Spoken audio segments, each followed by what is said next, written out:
नमस्ते बच्चों। नमस्ते बच्चों, कक्षा 8 विषय विज्ञान और आपका जो लेसन है 12वां क्या दिया है, घर्षण। तो घर्षण के बारे में अपने इसमें पढ़ेंगे। इस टॉपिक के अंदर आपको क्या दिया है कि घर्षण क्या है, हमारे दैनिक जीवन में घर्षण कितना उपयोगी है, क्या हम घर्षण के बिना अपना जीवन यापन कर सकते हैं, क्या पृथ्वी पर जितनी भी वस्तुएं हैं, पक्षी उड़ते हैं, एरोप्लेन, साधन चलते हैं, अपने धरती पर चलते हैं, क्या इन सभी के बीच में घर्षण होता है और घर्षण को प्रभावित करने वाले कारक क्या हैं, और घर्षण को कम ज़्यादा किया जा सकता है या नहीं, और घर्षण को बिल्कुल ख़त्म किया जा सकता है या नहीं। तो इन सभी चीज़ों के बारे में अपने इस अध्याय में पढ़ेंगे। तो देखो कि जो घर्षण है, पहली बात आप ये समझो कि घर्षण है वो पृथ्वी पर हर वस्तु पर कार्य करता है। घर्षण पृथ्वी पर हर वस्तु पर कार्य करता है, चाहे अपनी धरती पर चलना हो कि अपने चलते हैं तो अपने पैरों और सड़क के बीच, अपने पैरों और सड़क के बीच में अपने एक दूसरे को टच करते हैं, फिर ही चलते हैं। अपने क्या करते हैं, जब चलते टाइम अपने पैरों से सड़क को धक्का मारते हैं तो सड़क क्या करती है, सड़क पर घर्षण होता है जो अपने को धक्का मारती है। तो इस प्रकार दोनों एक दूसरे को टच करते हैं तो वहीं से अपना जो वो चलने का प्रोसेस है वो आसान होता है कि अपने चलने के लिए अपने पैर को आगे की ओर लेके जाते हैं और अपने पैरों से धरती को पीछे की ओर धक्का देते हैं। तो जो घर्षण है वो अपने को विपरीत दिशा में कार्य करता है। यदि धरती को पीछे की ओर धक्का दे रहे हैं तो घर्षण अपने को क्या करता है, आगे की ओर धक्का देता है, जिस अनुसार अपने आसानी से चल सकते हैं। तो देखो सीधी सी बात आप याद रखोगे कि जो घर्षण की दिशा है वो अपनी दिशा धक्का लगाने की दिशा के विपरीत होती है। घर्षण की दिशा अपनी धक्का लगाने की दिशा के विपरीत होती है और घर्षण को कम ज़्यादा भी किया जा सकता है, लेकिन घर्षण को ख़त्म नहीं किया जा सकता। घर्षण को ख़त्म नहीं किया जा सकता, घर्षण को कम ज़्यादा किया जा सकता है। तो घर्षण क्या है, घर्षण एक बल है। घर्षण क्या है, घर्षण एक बल है जो कुछ हद तक अपने लिए उपयोगी है और कुछ हद तक अपने लिए हानिकारक है। दोनों ही बातें हैं इसकी, लेकिन घर्षण एक प्रकार का बल है। देखो कि अपनी धरती पर चलते हैं तो अपनी धरती पर तब तक ही चल सकते हैं जब तक अपने रास्ते में अनियमितता ना आए और जब तक घर्षण बिल्कुल ख़त्म ना हो जाए। यदि घर्षण बिल्कुल ख़त्म हो जाए तो अपने उस जगह नहीं चल सकते। जिस जगह घर्षण न हो अपने उस जगह नहीं चल सकते, अपने तब तक ही चल सकते हैं जब तक अपने चलने की और धरती पर अपने पैर धरती पर या सड़क पर टच करते हैं, उसको छूते रहते हैं, तब तक अपने चलते हैं।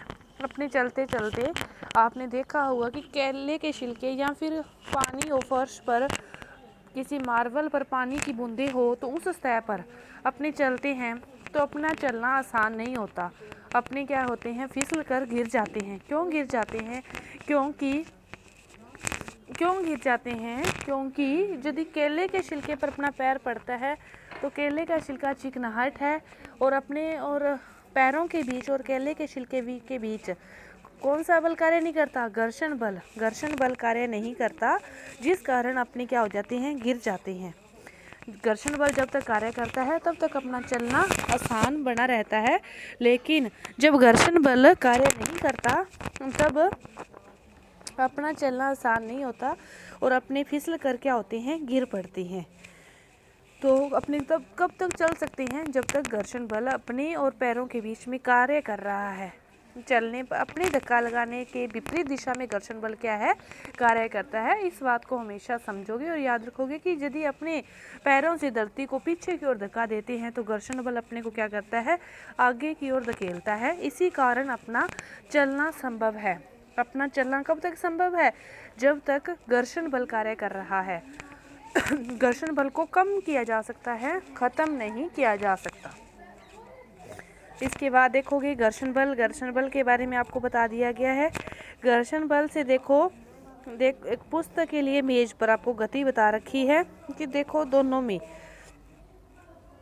इन दोनों की तुलना को समझोगे कि अपने कब तक चलते हैं, जब तक अपने धरती और केले के बीच में, धरती पर केले का छिलका आ जाता है तो अपने क्यों गिर जाते हैं? क्योंकि घर्षण बल कार्य करना बंद कर देता है। जहाँ घर्षण बल उस जगह बिल्कुल भी नहीं होता तब अपने गिर जाते हैं। इसी तरह किसी मेज पर अपने पुस्तक को लुढ़काते हैं तो वो कितनी की लुढ़कती है? बहुत कम लुढ़कती है। क्यों बहुत कम लुढ़कती है? क्योंकि उस जगह घर्षण बल बहुत ज़्यादा है। घर्षण बल बहुत ज़्यादा होने के कारण पुस्तक बहुत कम लुढ़कती है। और यदि ही इसी पुस्तक को अपने किसी पेंसिल पर रखकर धक्का देंगे तो वो पुस्तक पहले की मुकाबला क्या होगी? थोड़ी ज़्यादा आगे तक जाएगी, क्योंकि तब घर्षण बल का मान क्या हो गया? कम हो गया। तो घर्षण बल को कम और ज़्यादा किया जा सकता है लेकिन ख़त्म नहीं किया जा सकता। यही एक उदाहरण दे रखा है कि यदि आप दाहिनी दिशा में बल लगाते हैं तो घर्षण बल क्या करता है? बाईं ओर कार्य करता है। घर्षण बल अपने धक्का लगाने के विपरीत दिशा में कार्य करता है। इसका यही नियम है, यही रूल है। इसको आप याद रखोगे कि घर्षण बल किस दिशा में कार्य करता है? अपने धक्का लगाने के विपरीत दिशा में कार्य करता है। इसके लिए देखो आपको क्रियाकलाप दे रखा है। क्या दे रखा है कि किसी ईंट के चारों ओर आप एक डोरी बांधिए और ईंट को कमानीदार तुला द्वारा खींचिए।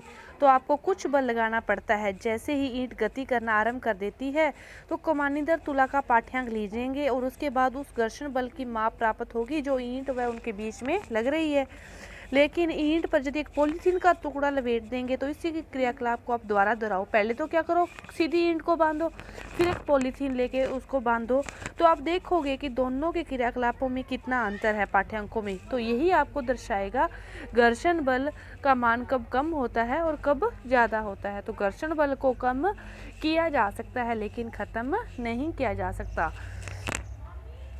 इसके बाद है कि घर्षण बल को प्रभावित करने वाले कारक। घर्षण बल को बहुत सारे कारक प्रभावित करते हैं।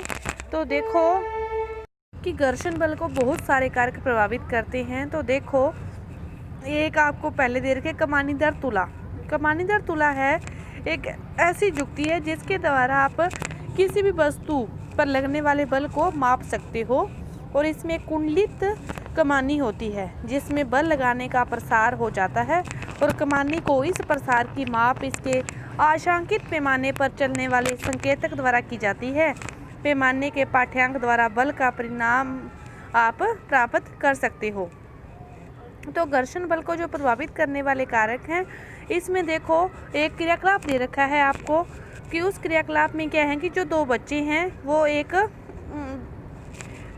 हैं वो क्या करते हैं? एक पेंसिल को लेते हैं और उसको क्या करते हैं? किसी मेज से, देखो कि किसी मेज से एक इसी तिरछे भाग से ऊपर से छोड़ते हैं। तो पहले तो वो क्या करते हैं? पहले तो उस पर वो कुछ भी नहीं रखते। वो जो मेज़ है वो एक अच्छा प्लाईवुड प्लेन है, पॉलिश किया हुआ है। उसके ऊपर से उस पेंसिल को जैसे फेंकते हैं, जहाँ से छोड़ते हैं तो वो बहुत दूरी तक गति करता है। वो क्या करता है? बहुत दूरी तक गति तय करता है। और उसके बाद वो क्या करते हैं? दोबारा अब इसकी जगह वो एक कपड़ा रख लेते हैं, कॉटन का, मलमल का, कोई भी कॉटन का चाहे कैसा भी कपड़ा हो, आप उस पर रखोगे और दोबारा इसी क्रियाकलाप को दर्शाओगे कि ऊपर से पेंसिल को छोड़ोगे। तो अब देखोगे कि पेंसिल कहाँ तक गई। अब जो पेंसिल ने गति की वो बहुत कम गति की, उससे पहले की तुलना में क्या की? कम गति की, क्योंकि पहले तो उस पर कॉटन का कपड़ा नहीं था, प्लेन था, तो उस पर घर्षण क्या था? कम था, तो उसने गति ज़्यादा की। लेकिन जब उसने कपड़ा रखा तो घर्षण का बल क्या हो गया? ज़्यादा हो गया। तो फिर उसने गति क्या की? कम की। तो इसको समझोगे कि जब घर्षण बल ज़्यादा होगा उस समय वस्तु की गति कम होती है और जब घर्षण बल कम होगा उस समय वस्तु की गति अधिक होती है। इसीलिए अपने जो मशीनों वगैरह में आप स्नेहक तेल का प्रयोग किया जाता है, ग्रीस तेल का। क्यों किया जाता है? घर्षण को कम करने के लिए, ताकि मशीन ज़्यादा चले, जल्दी थोड़ा लंबी समय तक चले, उसमें कोई नुकसान न हो। उस नुकसान को कम करने के लिए स्नेहक तेल का प्रयोग किया जाता है कि घर्षण बल को कम किया जा सके। घर्षण बल जब जितना कम होगा उतनी ही किसी भी वस्तु की गति क्या होगी, अधिक होगी, और घर्षण बल ज़्यादा होगा तो वस्तु की गति कम होगी। इसी तरह यदि अपनी किस दिशा में धक्का लगा रहे हैं तो घर्षण बल उसके क्या करता है, विपरीत दिशा में धक्का देता है। तो ये आपका क्रियाकलाप था। इसके बाद देखो आगे आपको क्या दिया है, अनियमितताएं। अनियमितताएं कि घर्षण संपर्क में आने वाले दो पृष्ठों की अनियमितताओं के कारण ही होता है। घर्षण क्या होता है, दो पृष्ठ एक दूसरे को संपर्क में आते हैं, उनके बीच अनियमितताएं होती हैं, उन्हीं के कारण होता है। ऐसे पृष्ठ जो देखने में तो बहुत चीकने लगते हैं और उनमें भी बहुत सारी सूक्ष्म अनियमितताएं होती है। दो पृष्ठों की अनियमितताएं एक दूसरे के भीतर धंस जाती है। जब हम एक पृष्ठ पर दूसरे पृष्ठ की गति कराने का प्रयास करते हैं, हमें इस अंतः बंधन पर पार करने के लिए कुछ और बल लगाना पड़ता है, और खुरदरे पृष्ठों पर ये जो अनियमितताएं होती है वो अधिक संख्या में होती है। और यदि पृष्ठ बिल्कुल ही रुद्र हो, रुक्ष हो, बिल्कुल फुल खुरदुरा हो तो उस पर घर्षण बल क्या होता है, बहुत अधिक लगता है। घर्षण बल बिल्कुल कम कब होता है, जब चीकना होती है कोई भी चीज़, और जितनी जितनी खुरदरी उसमें बढ़ती जाएगी तो घर्षण बल का मान कम होता जाएगा, लेकिन नष्ट घर्षण बल नहीं होता। तो घर्षण के अंतर्गत घर्षण एक प्रकार का बल है और घर्षण के बिना अपना जीवन संभव नहीं है।